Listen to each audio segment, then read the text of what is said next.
You won't be disappointed in this one, we promise. Everyone is having a great time. This show will guarantee to pump you up. So celebrate with us and Red as the Cardinal Nation has a great time. Sports Night is next.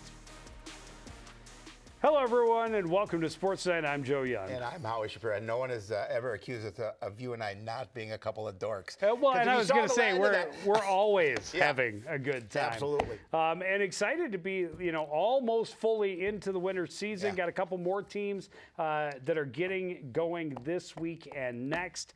A little help from Mother Nature. We could get the ski teams a little bit better atmosphere to get their season started. But a lot to get to tonight. We start with the boys hockey team. The boys hockey team was busy last week. Games at Fogarty on Tuesday and Thursday, and their first road game of the year on Saturday. It started with a visit from St. Louis Park on Tuesday. The Orioles were 3-1 and looking to bounce back from their first loss of the season. It was two teams that have been scoring a lot, and it was a shootout from the start. Scoring starts from a St. Louis Park miscue. Orioles pass doesn't click, goes all the way back to the keeper.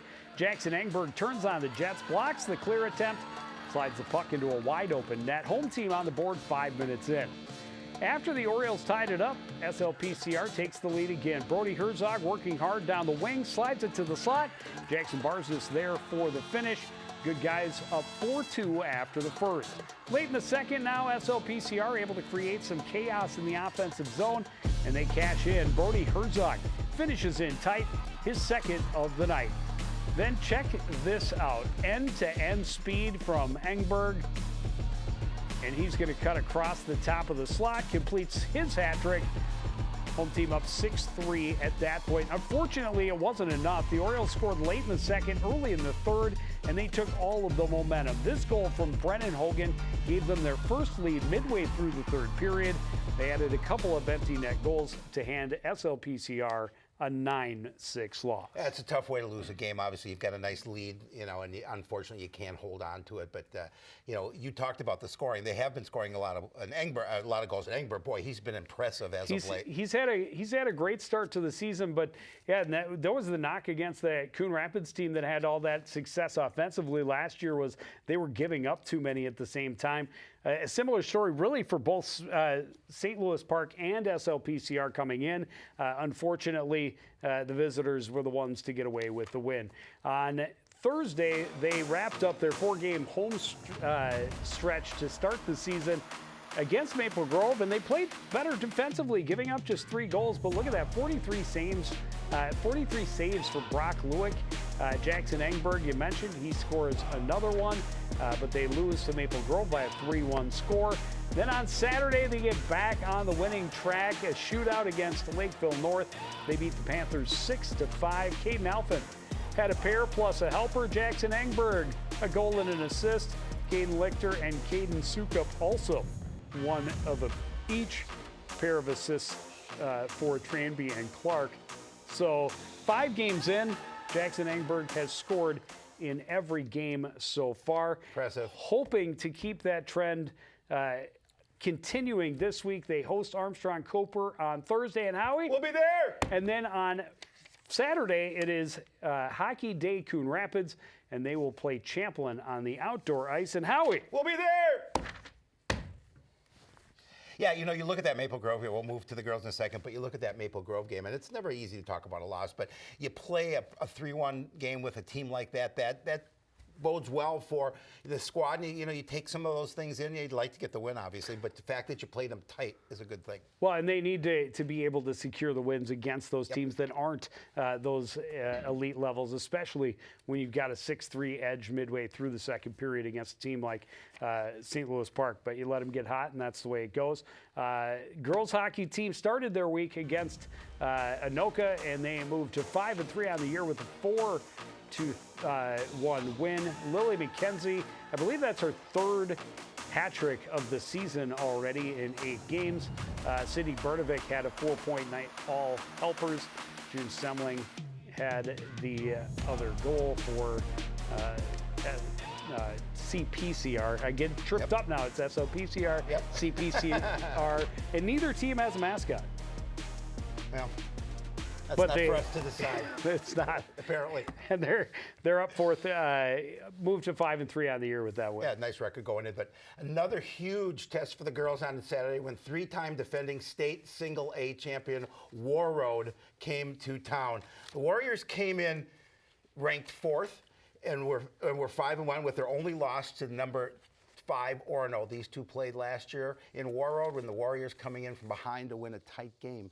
CPCR was hoping to get a little revenge this time around. Home team starts the scoring early. It's pressure paying off. CPCR's top line all in the forecheck.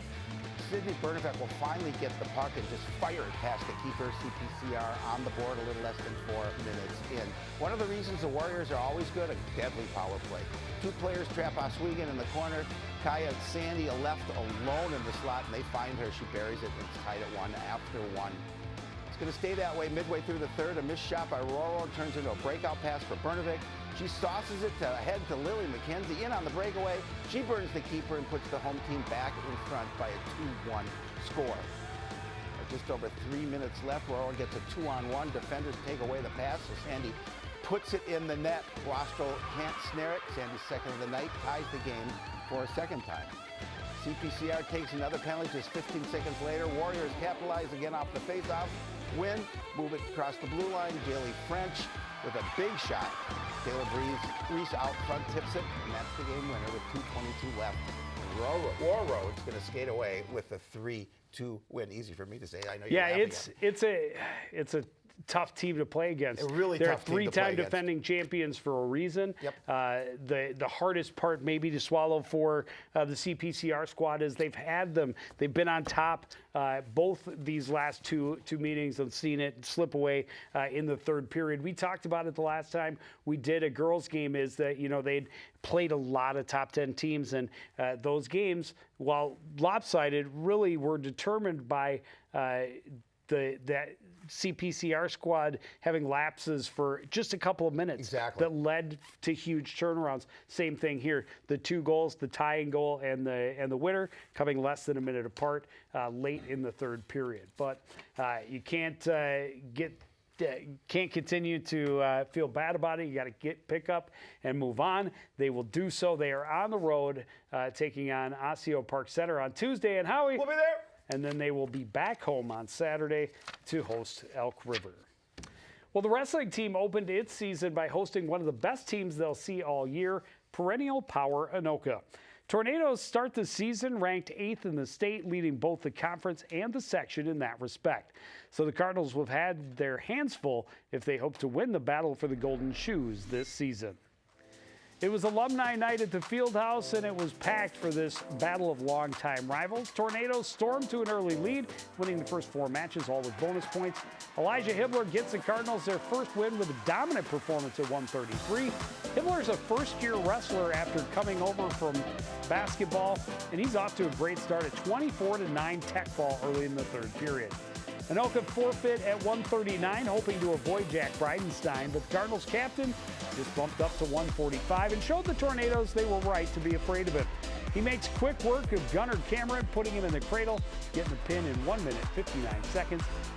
After 7 classes, it was 22-17 Anoka. Unfortunately, Tornadoes won the next 5 matches before Hayden Skillings ends the night on a good note for the home team. Holds on for an 8-6 decision at heavyweight, one of only 2 matches that went the distance. Tornadoes rolled to the 49-20 win. We knew starting off, what a tough schedule to start their wrestling squad season with.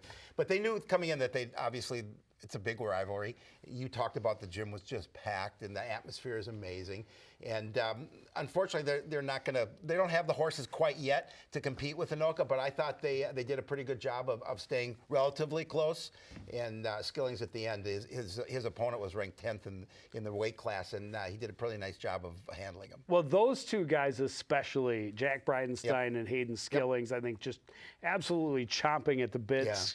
Skillings, it's his last chance, 4th straight year starting at that heavyweight position. He has yet to make a state tournament, although he's been a contender each of the last couple of seasons. Jack Bridenstine is a junior and trying to make it to state for the 3rd consecutive season. He was clearly chomping at the bit, and thanks to where it was in the lineup, the Tornadoes were forced to submit first, and they said forfeit, so they didn't put Bridenstine out. They held him, put him back out there, and he made. He was clearly excited to get the season going, and starts it the right way with the pin. They've got some work to still be done, obviously. On Saturday, they hosted the Board Highland Cardinals Invite. Cardinals finished 10th place in this one overall.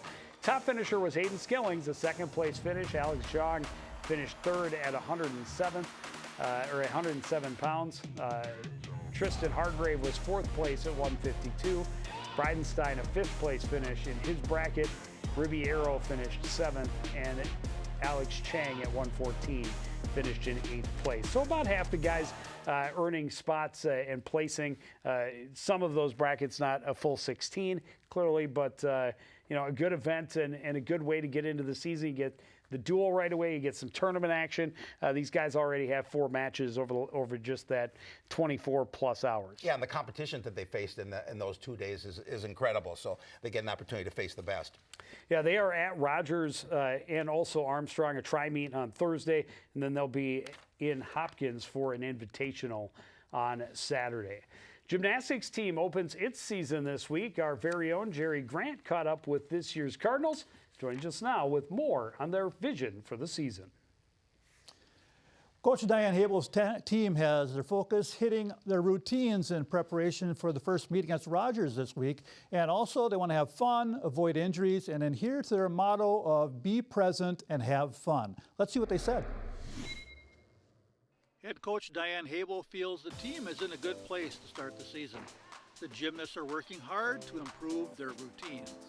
We're sitting pretty good right now. We've got a lot of good things happening on vault and bars, which has been a horrible event, which we used to score 2s and 3s on. We might be getting, 4s and 5s and maybe some 6s this year. So we've come a long way on that event, and I'm very proud of our team for that and the beautiful, wonderful coaching staff that I have that's really helped with that. There's some pretty good floor routines. A lot of the girls have really good routines, very sharp. So I think that'll be good. And then vault, there's a lot of girls that are on vault right now, so I think that'll be good. I think a lot of people have good like style and rhythm when they're on the floor and they have fun with it. All this progress on routine starts with putting in the work and also with the right encouragement between players and the coaches. I feel like our coaches have done a really good job at putting together practice, kind of getting input from the girls. That's one thing I really love about our team. The coaches definitely really listen to us. They take in our input and they always adjust to what we need to do. So whenever we voice something, they make sure to accommodate to that literally right away, and then just make sure that we're all on the same page and we're all being able to do everything we individually need to do and together as a team to get ready for our meets. I feel like we're off to a really good start because we encourage the girls to work out in the off season, and we said take your bike out, go for a walk, go for a run. We encouraged a lot of off season training, so they came in this season in a little bit better shape than we have in previous years. So because of that, we're seeing some really great practices. These great practices start with attitude and get stronger with personal commitment tied to setting positive and realistic goals. And I did gymnastics more for fun. So I just am I focus on what I can do instead of looking at the score so much.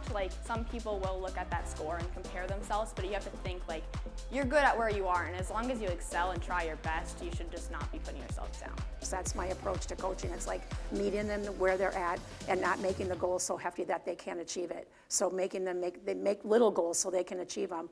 And then eventually, hopefully by the end of the year, we'll get to that 120 point, which is where I could see our team going. Because they are just a great group of kids, hardworking. They come here every day with a positive attitude. Overall, this team's strength might be its closeness and commitment to each other. Respect, honestly, there's quite a bit of respect. Last year there was a little bit of drama, but this year it seems pretty good. Everyone's getting along. This feels better, everyone's closer. So it's really nice. I would have never imagined in a million years being this tight with a team, but we are just like family. We are so close with each other. We love each other. We talk about everything. We're here for each other, and we're all just very supportive. It's just a great environment to be in. So exciting, sounds good. I always good to get the season underway. What other insights did you have that didn't quite make it?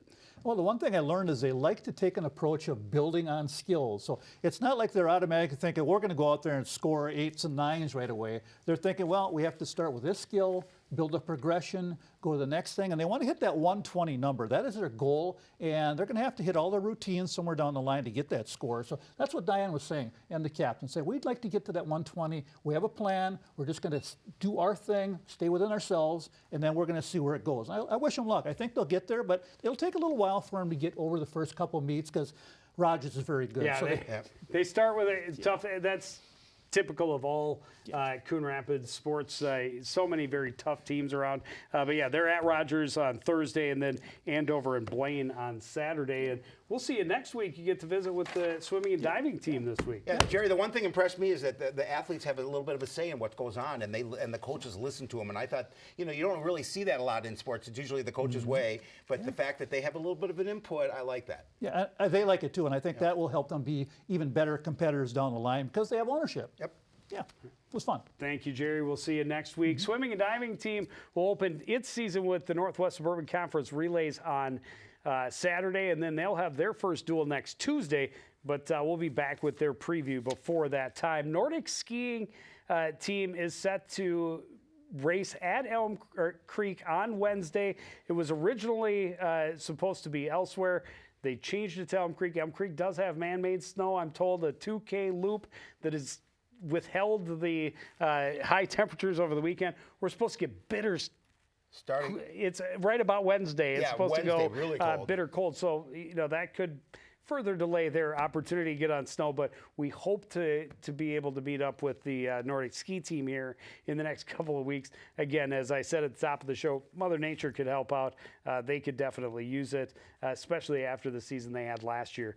They are again supposed to race next week on Thursday at Elm Creek. Alpine ski team has its first race week from Tuesday, and then they are off, or at least they don't have another race until after the new year. Race number 2 is on January the 9th. Boys basketball got its season started last week. Look at it. He perked right up. What? Yeah. Boys basketball? Yeah. They started on the road against the Blaine Bengals. Remember, this Cardinals team is a defending section champion, and they'd like to get back there again.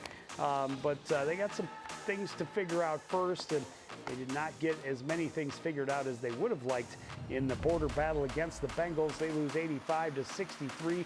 Jackson Young had a night, though, at 31 points, 8 assists, 5 boards. Tegan Plum and Tate started with a pretty healthy double-double, 21 points, 12 boards. Samson Leclerc chipped in with 4 points, and Cody DeGogo had 3.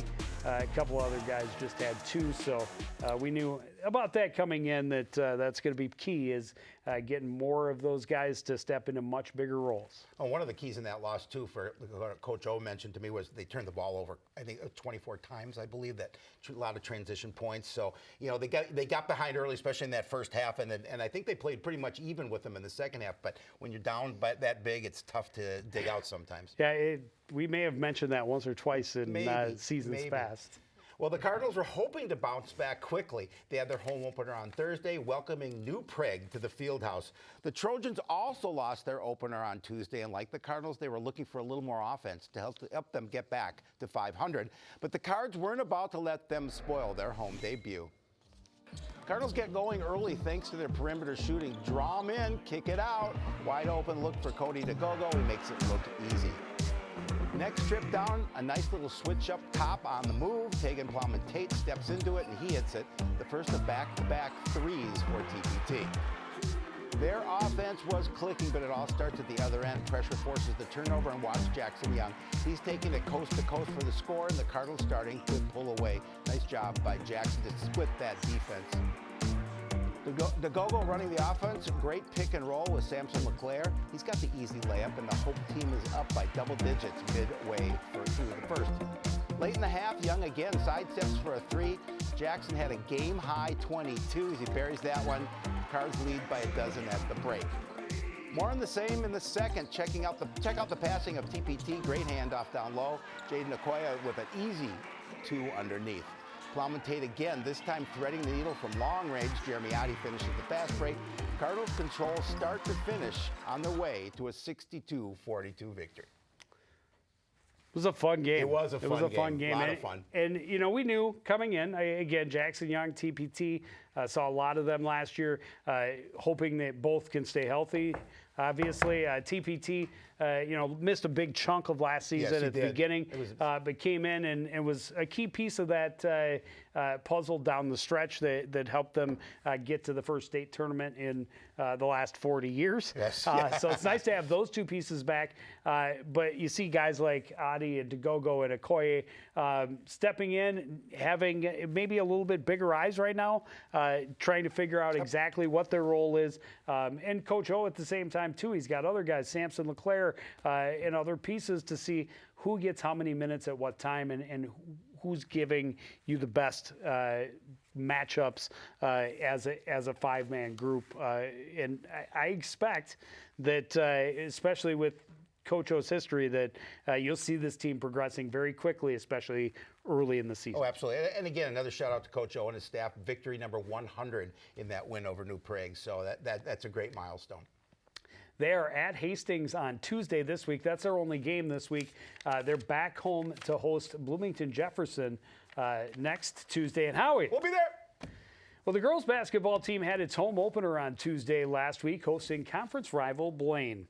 Cardinals were hoping to bounce back from a loss to Andover in the season opener, but they knew that the Bengals would maybe be an even tougher challenge. Blaine was already 2-0 and two pretty convincing victories, and they weren't about to let the Cardinals slow them down. Bengals jumped to the lead early. Cardinals trying to keep up. Ja'Kiah Palmer on the run. He's going to take this one all the way to the rim. Unfortunately, the Cardinals offense went ice cold after that. Blaine's defense, a big part of the reason. Caitlin Wozniak with the steal and the basket on the break. She was one of three Bengals in double digits. Bengals reeled off 21 unanswered points in the middle of the first half. Defense forcing another turnover leads to another breakaway for the Bengals. They led 28-4 with 2 minutes left in the first. Cardinals able to cut into it a little bit before the break. Palmer alone on the wing hits a three, but it's still Bengals by 20 at the break. And they didn't let off the gas in the second. Wozniak driving and scoring through the contact. She led all scorers with 16 points. Cardinals never able to cut into the lead, but they keep it from really growing, at least for the early part of half number two. Palmer, another three. She had a team-high 12, but the outcome was never really in question, and the Bengals do stretch the lead late to finish in running time. Rosie Rakuski with the bucket and the foul. She had 14 for Blaine. They run away 70-32. Blaine's a good club. Obviously, they play well on both ends of the court. I mean, you saw their transition defense lead to points, and they guarded well. Their defense really kind of got the Cardinals on their heels a little bit, and it was difficult for them to score points. Well, and more size and definitely more experience. Absolutely. You know, we talked about the boys basketball team and their struggles to find pieces 3, 4, and 5. Right. You know, and really then who's going to be those first couple of pieces off the bench for the girls team? It's finding pieces 1, 2, 3, 4, 5, 6, 7, and 8. Yeah. So they've, you know, but. You've seen early on, Ja'Kiah Palmer's had a couple of nice games to start. Aaliyah Graham is a nice piece. She's just a junior and junior-heavy lineup, so that is a really good thing for Coach Chris Bierman. They did get their first win on Saturday, beating Cambridge Isani 62-50. Aaliyah Graham leading the way with 15 points. Emma Grain, another nice looking player. I was really impressed by Rochelle Cooper in the way she played in a lot of parts on the court in the game that we saw against Blaine. There you see Ja'Kiah Palmer also had 13 along with McGrain. Rochelle Cooper had 7 and Horton had 6. And Horton adds a little bit of size. We saw a lot of different girls get some time, and I think, again, you'll see that a lot from Coach Bierman, especially early in the season, until he really knows what he's got, who he can lean on a little bit more, and you know who the pressure players are. Well, and you're replacing your entire lineup from a year ago. McGrane's going to be a solid contributor because she transferred over from North St. Paul. She had some state tourney experience, so she's going to bring some of that to this young club and hopefully be one of those leaders that helps them along the season. Well, they will be at Big Lake on Tuesday, and they will host Champlain Park on Thursday. We'll see them next week. This week, it's all about hockey on CTN Sports. We've got the girls on the road against Osseo Park Center on Tuesday. We've got the boys at home against Armstrong Cooper on Thursday. And then on Saturday, it's the doubleheader for Hockey Day Coon Rapids. Games start at 5 and 7. So a lot of hockey. Next week we got back-to-back basketball games. So we hope to see all of you out at the Cardinal contest, but that is going to do it for this edition of Sports Night. We want to thank everybody out there for joining us and continuing to support everything we do here at CTN. For the entire crew, including Jerry Grant and Howie Shapiro, I'm Joe Young, saying goodnight.